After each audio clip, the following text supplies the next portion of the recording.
Hello student, आप कैसे हैं? आई होप आप सभी लोग अच्छे होंगे। गुड मॉर्निंग सभी को। और जो है आज को के जो क्वेश्चन है साइंस के क्वेश्चन कराने वाला हूं। हालांकि मैंने जो चैनल बनाया था मैथ के उद्देश्य से बनाया था कि मैथ पढ़ाएंगे इसके साथ, लेकिन छात्रों ने कहा कि आप साइंस से भी वीडियो बनाइए, तो आज मैं साइंस की भी वीडियो बना रहा हूँ क्योंकि छात्रों की जो मांग थी उसी को पूरा करने के लिए। ठीक है। और इसमें क्या है कि जो भी यूपी बोर्ड 10th के जो भी क्वेश्चन होंगे साइंस से संबंधित उनको कराऊंगा और सभी इम्पोर्टेंट क्वेश्चन ही होंगे। ठीक है, तो ओके शुरू करते हैं। शुरुआत करते हैं। यहाँ हम पहले केमिस्ट्री से शुरू करेंगे। इसमें है कि पहले क्वेश्चन से है, इसमें कई सारे क्वेश्चन आपको मिलेंगे। ठीक है, हमने यहाँ पे लिख रखे हैं और इसमें आपको देखने को मिलेगा। पूछ लिया जाता है कि भौतिक परिवर्तन और रासायनिक परिवर्तन बहुत आता है, कहीं ना कहीं कॉम्पिटेटिव एग्जाम में भी आते हैं और ये एकेडमिक क्लासों में तो आएंगे ही, बाकी एग्जामों में भी आते हैं, कॉम्पिटेटिव जो भी एग्जाम होते हैं उनमें। ठीक है, तो शुरुआत करते हैं। पूछा गया है भौतिक परिवर्तन आवर्लिक रासायनिक परिवर्तन, यानी इनमें से आपको बताना है कौन से भौतिक परिवर्तन है और कौन से रासायनिक परिवर्तन है। ठीक है, तो हम बात कर लेते हैं भौतिक परिवर्तन और रासायनिक परिवर्तन। ठीक है, जैसे भौतिक परिवर्तन वह होता है जिससे कोई चीज हम क्या कर रहे हैं, मतलब अपघटित हो गई यानी अलग हो गई, ठीक है, या नष्ट हो गए, फिर उसको एक बार तैयार कर लें। ठीक है, तो वो क्या हो जाएगी, भौतिक परिवर्तन। ठीक है, और रासायनिक परिवर्तन जैसे कोई चीज बदल गई, ठीक है, अभिक्रिया करके कारण ऑक्सीकरण के कारण या किसी भी वजह से, और उसका पुनः हम क्या करेंगे, पुनः उस चीज को वापस नहीं बना पाएंगे। बस सीधे सीधे इस तरीके से हम सोच सकते हैं या बता सकते हैं, और यही होता है भौतिक परिवर्तन एवं रासायनिक परिवर्तन। ठीक है, तो भौतिक परिवर्तन क्या होता है, जैसे हम इसमें एलपीजी का जलना, एलपीजी का जलना कैसा परिवर्तन है, तो ये हमारा हो जाएगा रासायनिक परिवर्तन। कैसा हो जाएगा, रासायनिक परिवर्तन। एलपीजी का जो जलना हो जाएगा रासायनिक परिवर्तन हो जाएगा। ठीक है, और दूध से दही, अगर दूध से दही बन गया, आप उसको दूध बना पाएंगे? नहीं बना पाएंगे। ठीक है, तो हम इसको कहेंगे, क्या कहेंगे, इसको भी हम कहेंगे रासायनिक परिवर्तन। आप इससे वापस दूध नहीं बना सकते, ये भी क्या हो जाएगा, रासायनिक परिवर्तन।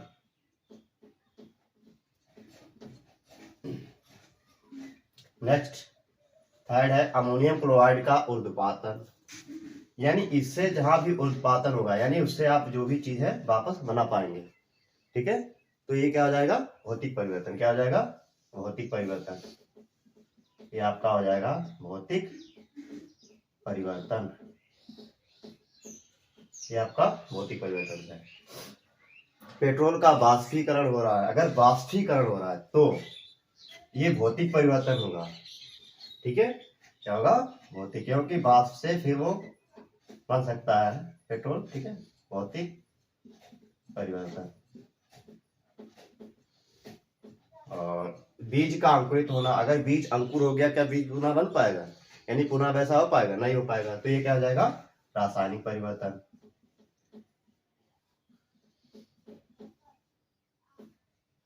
ये हो जाएगा आपका रासायनिक परिवर्तन। ठीक है, हाँ, तो यहाँ पे हम कुछ उदाहरण लिखते हैं ऊष्माक्षेपी तथा ऊष्माशोषी अभिक्रियाओं के, बहुत इंपॉर्टेंट होता है। ठीक है, पूछ लिया जाएगा।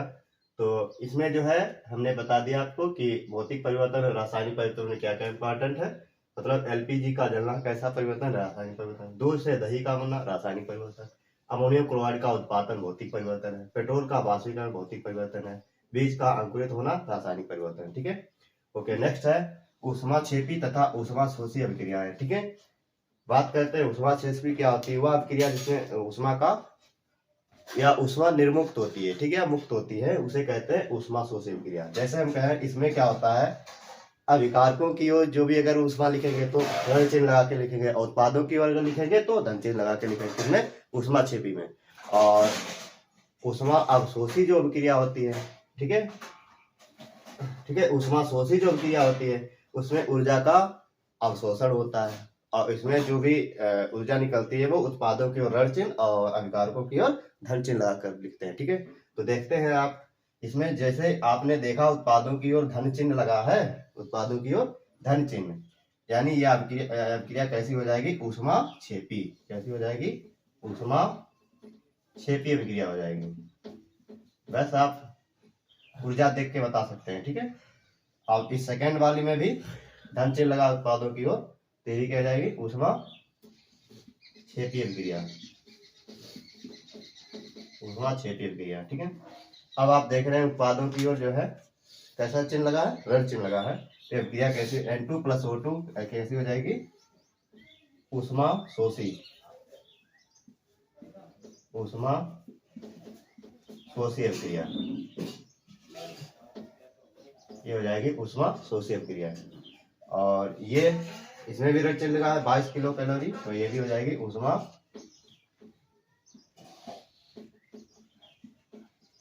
क्षेपी अभिक्रिया। ठीक है, तो इसमें मतलब जहां आपको धन चिन्ह मिले उत्पादों की ओर या अभिकारकों के ऋण चिन्ह मिले तो वो अभिक्रिया हो जाएगी ऊष्मा क्षेपी। और ऊष्मा शोषी में क्या है, इसमें उत्पादों की ओर ऋण चिन्ह लगा होगा और अभिकारकों की ओर धन चिन्ह लगा होगा, वो अभिक्रिया होगी ऊष्मा शोषी अभिक्रिया। ठीक है,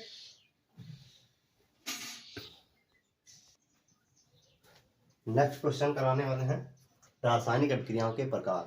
रासायनिक अभिक्रियाओं के प्रकार। ठीक है, रासायनिक अभिक्रियाओं के प्रकार में है जैसे विभिन्न प्रकार की अभिक्रिया पूछने जाएंगे कि मतलब ये किस प्रकार की अभिक्रिया है, तो बताइए। जैसे पूछा है पेट में भोजन का पाचन कैसी अभिक्रिया है। ठीक है, तो पेट में जो भोजन का पाचन है ये कैसी अभिक्रिया है, तो ये जो अभिक्रिया हो जाएगी अपघटन अभिक्रिया हो जाएगी। ठीक है, तो आपको लिखना होगा अपघटन अभिक्रिया। ठीक है, ये जो होगी अपघटन अभिक्रिया होगी। ठीक है, जगह थोड़ी कम हो गई।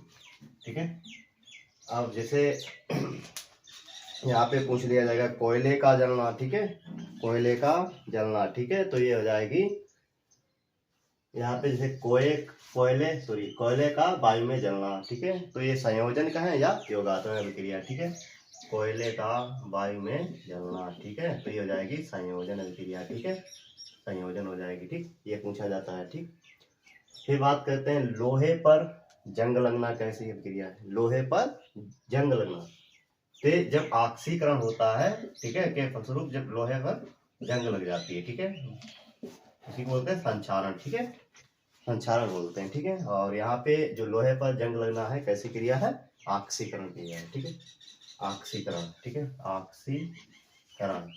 ठीक है, यानी ऑक्सीकरण हो रहा है तब लोहे पर जंग लगती है। ठीक है, फिर तन HCl का NOH के साथ क्रिया, तन HCl का NOH के साथ क्रिया, यानी यहाँ पे बनेगा आपका लवण बनेगा। क्या बनेगा, लवण, यानी NaCl। ठीक है, तो जब लवण बनेगा तो इसे हम कहते हैं उदासीनीकरण क्रिया। क्या कहते हैं, उदासीनीकरण क्रिया। ठीक है, जब अम्ल और क्षार की जो क्रिया होती है उसे उदासीनीकरण क्रिया कहते हैं। जैसे ये क्या अम्ल हो गया, अब ये क्या हो गया, क्षार, सॉरी ये क्षार हो गया, ये अम्ल हो गया। ठीक है, तो यह इसे हम कहेंगे उदासीनीकरण। ठीक है, उदासीनी मोस्ट इंपॉर्टेंट है ये उदासीनीकरण अभिक्रिया। ठीक है, यह अभिक्रिया कौन सी है, उदासीनीकरण अभिक्रिया। ठीक है, और तो हम कह सकते हैं पेट में भोजन का पचना क्या है, अपघटन अभिक्रिया है। कोयले का वायु में जलना कैसी क्रिया है, संयोजन क्रिया है। लोहे पर जंग का लगना कैसी क्रिया है, ऑक्सीकरण क्रिया है। और तब HCl का NOH के साथ क्रिया हम कह उदासीनीकरण क्रिया क्या होती है, जिसमें अम्ल व क्षार आपस में क्रिया करके लवण बनाते हैं। ठीक है, लवण का निर्माण करते हैं, उसे कहते हैं उदासीनीकरण क्रिया। ठीक है, तो कह सकते हैं ये अम्ल हुआ, ये क्षार हो गया, मिलकर क्या बना रहे हैं, HCl बनाएंगे। क्या, NaCl, क्या बनाएंगे, NaCl। ठीक है, इसे हम कहेंगे उदासीनीकरण अभिक्रिया। ठीक है, फिर बात करते हैं अम्ल और क्षार के बारे में जानकारी करते हैं। ठीक है, तो अम्ल क्या होता है, वे पदार्थ जो जलीय विलयन में, ठीक है, जलीय विलयन में आयनित या वियोजित होकर केवल क्या देते हैं, हाइड्रोक्साइड आयन देते हैं। ठीक है, सॉरी हाइड्रोजन आयन देते हैं। क्या देते हैं, हाइड्रोजन आयन, उन्हें क्या कहते हैं, अम्ल कहते हैं। ठीक है, या हम कह सकते हैं कि वे जो स्वाद में खट्टे होते हैं, ठीक है, उन्हें भी हम कहते हैं, या हम कह सकते हैं वे पदार्थ जो जलीय विलयन है, ठीक है, या वे आयनित या वियोजित होकर केवल हाइड्रोजन आयन देते हैं। ठीक है, ये कह सकते हैं। फिर अम्ल और भी पेपर के माध्यम से बता सकते हैं, ठीक है, कि मतलब विलेन जो है जलीय विलेन में पीले रंग लाल रंग को क्या कर देते हैं, नीला कर देते हैं, ठीक है। और इसको हम कहेंगे अम्ल, ठीक है, क्या कहेंगे, अम्ल, ठीक है। 3 तरीके से आप बता सकते हो, ठीक है, अम्ल क्या है, ठीक है। तो अम्ल और इसी प्रकार क्षार क्या है, ठीक है। क्षार जो है जलीय विलयन में वियोजित या आयनित होकर केवल हाइड्रोक्साइड आयन देंगे, क्या देंगे, हाइड्रोक्साइड, ये हाइड्रोजन आयन देगा अम्ल, और ये क्या देंगे, हाइड्रोजन आयन देंगे, ठीक है। क्षार क्या देंगे, सॉरी, क्षार देंगे हाइड्रोक्साइड आयन, और अम्ल क्या देंगे, हाइड्रोजन आयन, ठीक है। तो बात करते हैं फिर प्रकृति जो होती है अम्लों की, ठीक है, अम्ल कैसे होते हैं, क्षार कैसे होते हैं, उदासीन क्या होता है, ठीक है। तो इनके बारे में हमने बताया। स्केल, ये पीएच स्केल होता है, मतलब जिसका पीएच मान जो होता है 7 से, ठीक है, जिसका पीएच मान जो होता है 7 से बड़ा होता है, वो क्या होता है, अम्ल होता है, क्या होता है, अम्ल, ठीक है। इसका सॉरी 7 से कम, इसका पीएच मान जो है 7 से कम होता है, ठीक है, गलत लिख गया है, 7 से कम होता है वो क्या होता है, अम्ल होता है, ठीक है। और जिसका पीएच मान 7 से, इसका पीएच मान 7 से बड़ा, ठीक है, पीएच मान 7 से बड़ा वो होता है क्षार, क्या होता है, क्षार, ठीक है। जिसका पीएच मान 7 से कम, जिसका पीएच मान 7 से कम वो होगा अम्ल, ठीक है। और जिसका पीएच मान 7 से बड़ा वो हो जाएगा आपका क्षार, और जिसका पीएच मान 7 वो हो जाएगा उदासीन बिंदु, ठीक है, इसको बोलते हैं उदासीन, ठीक है।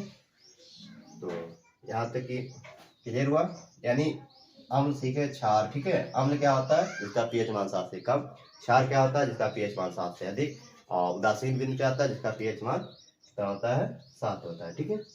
और फिर बात करते हैं नाम, जैसे कुछ हमने, ठीक है, पदार्थ या तत्व लिखे हैं, उनके अणुसूत्र आपको बताने हैं, ठीक है, जरूर आएगा इनमें से एक, ठीक है। तो बात कर लेते हैं धावन सोडा। धावन सोडा का अणुसूत्र क्या होता है, Na2CO3 इंटू 10H2O, ठीक। और विरंजक चूर्ण का अणुसूत्र क्या हो जाएगा, CaOCl2, ठीक है, विरंजक चूर्ण हो गया, ठीक है। कास्टिक सोडा का सूत्र होता है NaOH, ठीक है, सोडियम हाइड्रोक्साइड जिसे बोलते हैं। और प्लास्टर ऑफ पेरिस होता है CaSO4 इंटू हाफ H2O, ठीक है। कैल्शियम सल्फेट हेमीहाइड डाइहाइड्रेट, ठीक है, ये होता है प्लास्टर ऑफ पेरिस, ठीक है। और बैंकिंग सोडा का यानी NaHCO3 यानी सोडियम हाइड्रोजन कार्बोनेट होता है, ठीक है। पोटास एलम यानी फिटकरी Na2C K2SO4 Al2SO4 का होल थ्राइस इंटू 24H2O, ठीक है। तो ये आपके अणुसूत्र जो है एक आपका जरूर आएगा पेपर में, ठीक है, कोई ना कोई एक पूछ दिया जाएगा, कहा जाएगा इसमें कास्टिक सोडा का अणुसूत्र बताइए, बैंकिंग सोडा का अणुसूत्र बताइए, व्यंजक चूर्ण का अणुसूत्र बताइए, ठीक है। तो ये क्वेश्चन आपके कहीं ना कहीं आएंगे, ठीक है, ओके।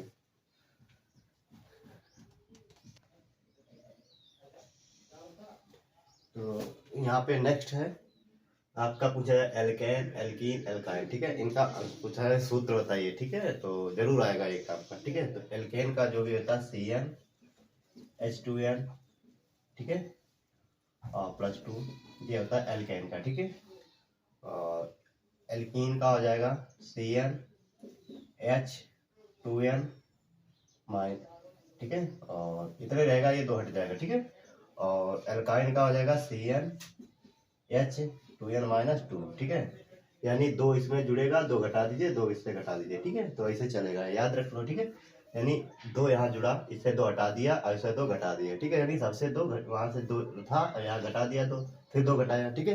तो ऐसे क्रम याद रखो, एल्केन, एल्कीन, एल्काइन, ठीक है। तो ये जो है एल्केन का ये सफिक्स में है CnH2n, ठीक है, CnH2n+2, ठीक है। जैसे हम कहें एल्केन का सूत्र बनाए, ठीक है, जैसे अब C एक रखे, ठीक, तो H फिर 2, फिर एक n का मान +2, ठीक है, तो CH यानी 2 2 2 2 4, यानी ये आ जाएगा एल्केन, ठीक है। अच्छा एल्केन, फिर बात करते हैं एल्केन आते किस में है। तो ये आप पढ़ेंगे हाइड्रोकार्बन में। किसमें पढ़ेंगे? हाइड्रोकार्बन में, ठीक है, हाइड्रोकार्बन में, ठीक है। हाइड्रोकार्बन में आप पढ़ते हैं हाइड्रोकार्बन क्या होता है, जिसमें वो आता है जिसमें केवल हाइड्रोजन और कार्बन के यौगिक को या मिश्रण को क्या कहते हैं? हाइड्रोकार्बन कहते हैं, ठीक है। यानी क्या होगा, हाइड्रोकार्बन क्या होता है? हाइड्रोजन और कार्बन को ही क्या कहते हैं? हाइड्रोकार्बन कहते हैं, ठीक है। तो इसमें आप पढ़ते हैं इसके दो प्रकार के, बाकी पढ़ते हैं एलिफैटिक एरोमेटिक भी आप पढ़ते हैं, ठीक है। तो इसमें आपको बताते हैं हाइड्रोकार्बन का संतृप्त और असंतृप्त हाइड्रोकार्बन होते हैं। क्या होते हैं? संतृप्त एंड असंतृप्त, ठीक है। संतृप्त और असंतृप्त, ठीक है। तृप्त असंतृप्त, ठीक है, दो प्रकार के होते हैं। संतृप्त क्या होते हैं? वे हाइड्रोकार्बन जैसे कार्बन से कार्बन परमाणु के बीच सिंगल बॉन्ड लगाओ, ठीक है। कार्बन से कार्बन परमाणु के बीच सिंगल बॉन्ड लगा, जैसे हम कहें मैथेन है तो सी, ठीक है, एच एच और एच, ठीक है, और ये एच, ठीक है। कार्बन से कार्बन परमाणु के बीच सिंगल बॉन्ड लगाओ, उसे हम कहते हैं संतृप्त। असंतृप्त हाइड्रोकार्बन वे का हाइड्रोकार्बन जैसे कार्बन से कार्बन परमाणु के बीच एकल बॉन्ड या मतलब इसमें जब एल्केन पढ़ेंगे, ठीक है, तो संतृप्त में पढ़ेंगे, ठीक। असंतृप्त में एल्कीन और एल्काइन पढ़ेंगे, ठीक है। वे हाइड्रोकार्बन जैसे कार्बन से कार्बन परमाणु के बीच डबल बॉन्ड या ट्रिपल बॉन्ड लगा होंगे, उसे कहते हैं असंतृप्त हाइड्रोकार्बन। मोस्ट इंपॉर्टेंट परीक्षा के लिए, ठीक है, परीक्षा के लिए अत्यंत महत्वपूर्ण है, उसको तैयार करके जाइएगा, ठीक है। और नेक्स्ट है मार्स गैस क्या है, पूछा जाएगा, 100% आता है परीक्षा में, ठीक है। तो मार्स गैस जो होता है हमारा मैथेन होता है, ठीक है। क्या होता है? मैथेन गैस है, मार्स गैस है। और ये मिलता कहाँ से है? जैसे जानवर जुगाली करते हैं, ठीक है, और धान के खेतों में, ठीक है, जब कट जाते हैं, ठीक है, तो वहां पे मार्स गैस को अब जो बचे हुए तत्व होते हैं धान के उससे मिलता है, ठीक है। और ये मार्स गैस है। प्राकृतिक गैस का मुख्य अवयव है, ये भी है उसी वही चीज, ठीक है। तो प्राकृतिक गैस का जो मुख्य अवयव है वो मैथेन ही है, ठीक है। तो ये इसको कहते हैं मैथेन। क्या कहते हैं? मैथेन, ठीक है। ये है मैथेन आपका, ठीक है। तो मार्स गैस जो है मैथेन है, ठीक है। तो ये जरूर आएगा, ठीक है। और बात करते हैं क्रियात्मक समूह, कुछ ही लिखे हैं, ज्यादा नहीं है, ठीक है। तो क्रियात्मक समूह है, ये है एल्कोहल का, जरूर आएगा एल्कोहल का, ठीक है। किसका है? एल्कोहल का, ठीक। क्रियात्मक समूह किसका है? एल्कोहल का। ये किसका है? ये है आपका एल्डिहाइड का, एल्डिहाइड का, ठीक है। ये है आपका एल्डिहाइड का, ठीक है। किसका है? एल्डिहाइड का। ये ओइक अम्ल, ठीक है, ओइक अम्ल, ठीक है, ये ओइक अम्ल होगा, ठीक है।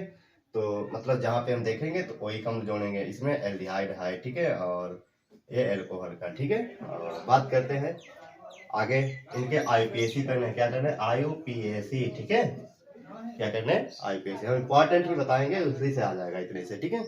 तो आईपीएसी में जैसे C2H5OH आप शायद सीखे होंगे, कितने कार्बन कितने हैं? 2 हैं। क्रियात्मक समूह क्या है? एल्कोहल है। एल्कोहल जब क्रियात्मक समूह होता है तो इसमें क्या जोड़ते हैं? आल, ठीक है, अल नहीं आल, ठीक है।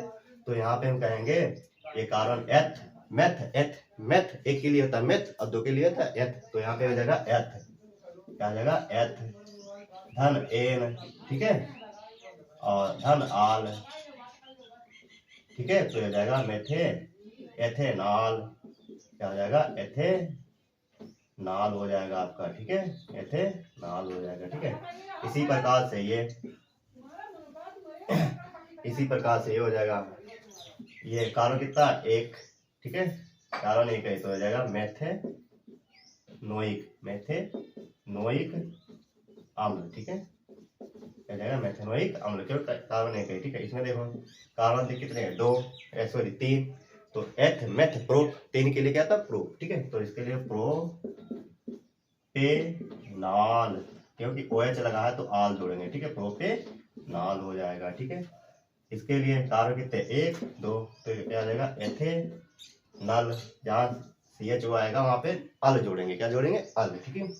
तो एथेनॉल हो जाएगा। इसी तरीके से करेंगे, हालांकि शॉर्टकट में लिख रहे हैं, तैयार करके लेना, ठीक है।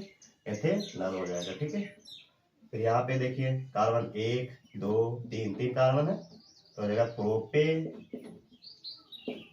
और इसके लिए अल, तो प्रोपे नल, ठीक है, ठीक है। और प्रोपेन कहते हैं, तो अल जोड़ोगे तो प्रोपेनॉल, ठीक है। और यहाँ पे क्या होगा 1 2, तो ये जगह एथेनोइक अम्ल, एथेनोइक एथेनोइक अम्ल हो जाएगा, ठीक है, अम्ल, एथेनोइक अम्ल हो जाएगा। और ये क्या हो जाएगा, एक कार्बन है, ठीक है, तो हो जाएगा मेथ।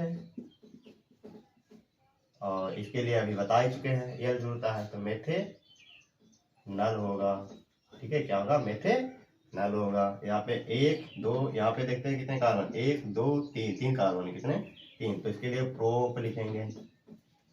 और इसमें अल है, ठीक है, आल, क्योंकि इसमें कितने OH बॉन्ड आया है, ठीक है, तो यहाँ पे हो जाएगा प्रोपेनॉल, ठीक है।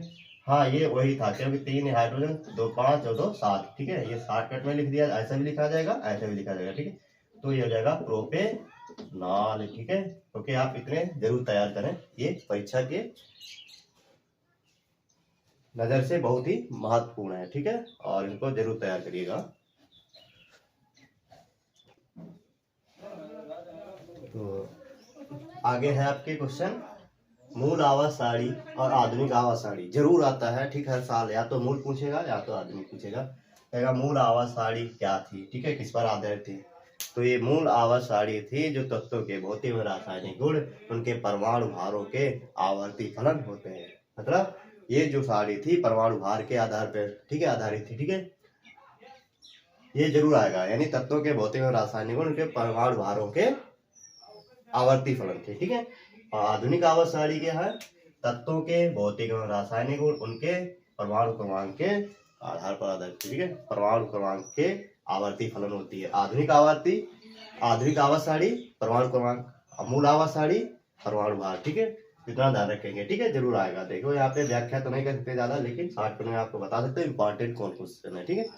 फिर आता है विकर्ण संबंध, ठीक है, विकर्ण संबंध है कुछ दूसरे आवर्त के तत्व तीसरे आवर्त से क्या कहते हैं, विकर्णता संबंध रखते हैं, ठीक है। जैसे ये पहला, ठीक है, वर्ग हो गया फर्स्ट का, और ये दूसरे आवर्त का है, और ये तीसरे आवर्त का, तो विकर्णता संबंध रख रहा है, यानी लिथियम का मैग्नीशियम, बेरिलियम का एल्युमिनियम, बोरान का सिलिकॉन का, कार्बन से फास्फोरस, ये जरूर पढ़ के जाइए, जरूर आता है, ठीक है। और पोषण क्या है, कोषी और विषम कोषी में अंतर बहुत इंपॉर्टेंट है, 100% आएगा। उत्सर्जन क्या है, उत्सर्जन क्या है, वर्ग के कार्य लिखिए, ठीक है, वर्ग के कार्य लिखो, तो यहाँ पे उत्सर्जन आएगा, उसमें इंपॉर्टेंट आपका होता है, देखिए उत्सर्जन के अंतर्गत आप उत्सर्जन पढ़ेंगे, जैसे त्वचा है, ठीक है, परक है, ठीक है, और भी कई चीज है, ठीक है, ये सब क्या उत्सर्जन के अंतर्गत आप पढ़ोगे, ठीक है। तो उत्सर्जन में यानी ब्रक पढ़ोगे, ठीक है, तो ब्रक इंपॉर्टेंट जो है ब्रक ही है, ठीक है, तो ब्रक के कार्य लिखने आपको क्या करता है, यूरिया बताता है, ठीक है। और यकृत क्या है, यकृत एक सबसे बड़ी ग्रंथि है, ठीक है, यकृत क्या है, एक सबसे बड़ी मानव शरीर की सबसे बड़ी ग्रंथि है, ठीक है, यकृत जो है मानव शरीर की सबसे बड़ी ग्रंथि है, पढ़ के जाइए और इसके कार्य भी देख लीजिए, ठीक है, ये कार्य, ठीक है, पढ़ लीजिए, मोस्ट इंपॉर्टेंट है, ठीक है। और मिश्रित ग्रंथ क्या है, मिश्रित ग्रंथ आपकी है अगन्यास है, ठीक है, अगन्यास है, ठीक है, ग्रंथ है लेकिन ये कैसी है, मिश्रित ग्रंथ है, ठीक है, अगन्यास एक कैसी ग्रंथ है, मिश्रित ग्रंथ है, ठीक है। प्रकाश संश्लेषण इसके महत्व रासायनिक विज्ञान जरूर आता है, हर साल आता है, पढ़ के जाइए, रासायनिक विज्ञान C6H12O6 वाली, ठीक है, 12H2O, ठीक है, ये पढ़ के जाइए, ठीक है। दूरदृष्टि दोष और निकट दृष्टि दोष 100% आएगा, ठीक है, ये वाला पढ़ लीजिए आप, दूरदृष्टि दोष, ठीक है, और निकट दृष्टि दोष, ये सभी क्वेश्चन क्या है, परीक्षा की दृष्टि से बहुत ही इंपॉर्टेंट है, ठीक है, इनको देख के जरूर जाइए।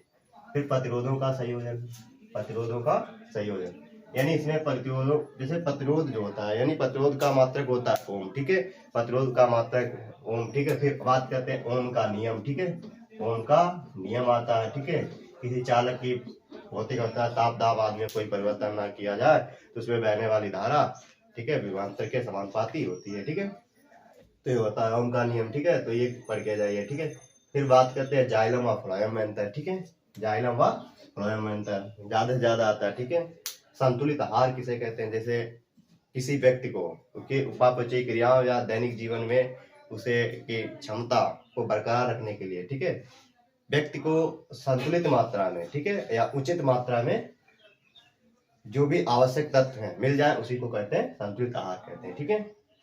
फिर लार में एंजाइम, लार में कौन सा एंजाइम पाया जाता है? टाइलिन पाया जाता है, ठीक है। हर साल आता जाता ज्यादा, ठीक है। टाइलिन। लार ग्रंथियां कितनी होती हैं? 3 जोड़ी होती हैं। कितनी होती हैं? 3 जोड़ी होती हैं। ये पढ़ के जाइएगा, ठीक है। अमोनिया को यूरिया में परिवर्तित करता है कौन? अमोनिया को यूरिया में कौन परिवर्तित करता है? तो ये यकृत करता है। कौन करता है? यकृत। ये पढ़ के जाइए, ठीक है। हाँ, तो आगे क्वेश्चन है, जनसंख्या विस्फोट से क्या तात्पर्य समझाइए। देखिए ये क्वेश्चन ऐसा है, आपको हिंदी में हो सकता है ऐसे आ जाए, विज्ञान में आ जाए और सामाजिक विज्ञान में आए, हर जगह आता है, तो इसको जरूर पढ़िएगा आप लोग।